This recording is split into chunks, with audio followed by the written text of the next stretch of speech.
টাকা না থাকলে বিয়ের পরেও বউ চলে যায়, আর আবেগের বসে মানুষ সবসময় ভুল ডিসিশনই নেয়। আর সেটার প্রমাণ এই গল্প। আমি ওর এসএসসি পরীক্ষা দিতে আমাদের স্কুলের একটা মেয়েকে দেখে আমি তার প্রেমে পড়ে যাই এবং তাকে অনেক ভালোবেসে ফেলাই।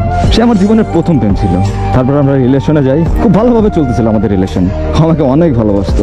পরে আস্তে আস্তে পুরো স্কুলে জানাজানি হয়ে যায় আমাদের রিলেশনের কথা।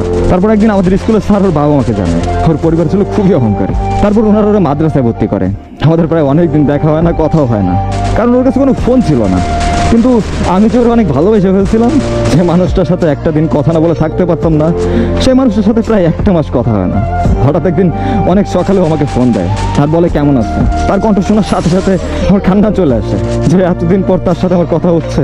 পরে সে আমাকে বলে সে একবারে বাসা থেকে চলে আসছে।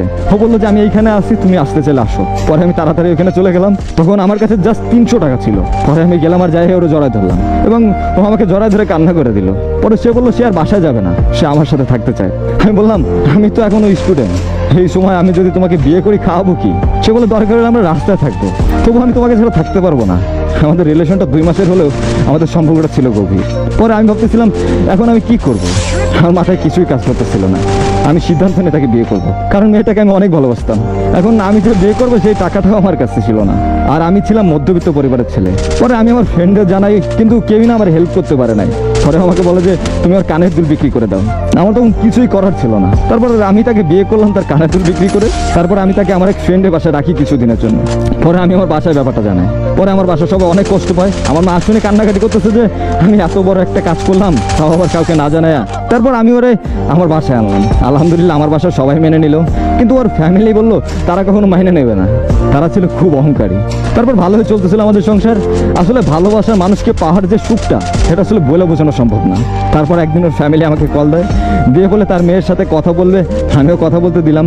তারপর ফ্যামিলি ওরা বলতেছিল যে তুই চলে আয়, আমরা তোকে ভালো জায়গায় বিয়ে দেবো, বড় লোক ছেলে, বড় বাড়ি আছে, গাড়ি আছে, সেখানে তুই সুখে থাকবি, আরো অনেক কিছু। আমি মধ্যবিত্ত পরিবারের ছেলে। আমি তখন ইনকাম করি না, কারণ আমি স্টুডেন্ট, তবু আমি জব খুঁজতেছিলাম একটা। তারপর আমার ভালোবাসার মানুষটা না কেমন জানি হয়ে গেল। একটা মেয়ের চাহিদা ভালোভাবে পূরণ করতে পারি নাই। আমার সাধ্যমতো চেষ্টা করছে ওরা সুখে রাখার, কিন্তু সে হয়তো বা টাকার মাঝে সুখ খুঁজতেছিল। কিন্তু টাকা দিয়ে যে সুখ কেনা যায় না, এটা হয়তো বা সে জানতো না। তারপর একদিন হঠাৎ বলেই যে সে আমার সাথে থাকবে না, সে ডিভোর্স চায়। তার কথা শুনে চোখ দিয়ে পানি পড়তেছিল আমার। খাবার গলায় আমি তার বললাম তুমি কেন যাবো? সে বলে তোমার সাথে থাকতে আমার ভালো লাগতেছে না।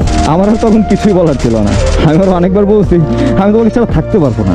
ভাই আমি তো তাকে মন থেকে ভালোবাসছিলাম, কিন্তু সে বাসে নাই। পরে সে তার আব্বু আম্মুকে ডেকে চলে যায়। ভাই ভালোবাসাটা আমার সত্যি ছিল। সে তো টাকাকে নিজে সুখ মনে করছে। টাকার কাছে ভালোবাসা মূল্যহীন, টাকা দিয়ে সুখ কেনা যায়। ভাই এখন বুঝলাম যে আগে প্রতিষ্ঠিত হতে হবে, তারপরে বিয়ে।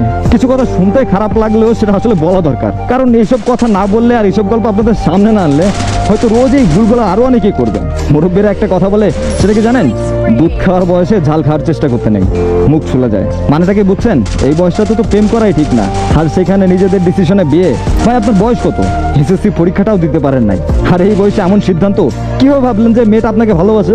ভাই ওর এই বোঝার বয়সটুকুই তো হয় নাই। ও যা করছে সব আবেগ।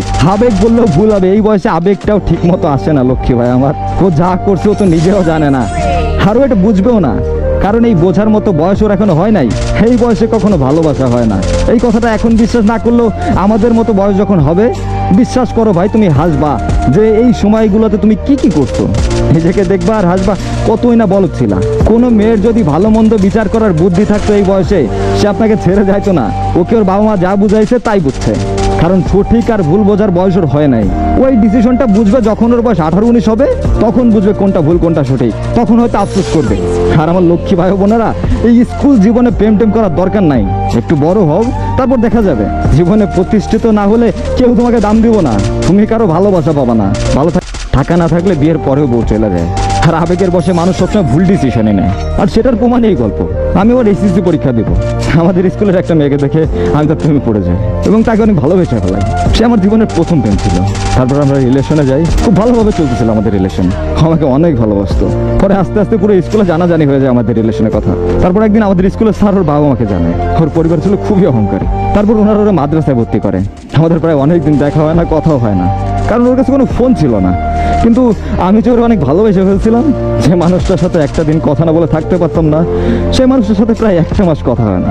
হঠাৎ একদিন অনেক সকালেও আমাকে ফোন দেয় আর বলে কেমন আছে। তার কণ্ঠ শোনার সাথে সাথে আমার কান্না চলে আসে যে এতদিন পর তার সাথে আমার কথা হচ্ছে। পরে সে আমাকে বলে সে একবারে বাসা থেকে চলে আসছে। ও বললো যে আমি এইখানে আছি, তুমি আসতে চাইলে আসো। পরে আমি তাড়াতাড়ি ওখানে চলে গেলাম। তখন আমার কাছে জাস্ট 300 টাকা ছিল। পরে আমি গেলাম আর যাই ওর জড়ায় ধরলাম এবং ও আমাকে জড়ায় ধরে কান্না করে দিল। পরে সে বললো সে আর বাসায় যাবে না, সে আমার সাথে থাকতে চায়। আমি বললাম আমি তো এখনো স্টুডেন্ট, এই সময় আমি যদি তোমাকে বিয়ে করি খাওয়াবো কি? সে বলে দরকার হলে আমরা রাস্তায় থাকবো, তবু আমি তোমাকে ছাড়া থাকতে পারবো না। আমাদের রিলেশনটা 2 মাসের হলেও আমাদের সম্পর্কটা ছিল গভীর।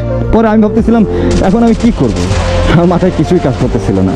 আমি সিদ্ধান্ত নিয়ে তাকে বিয়ে করবো, কারণ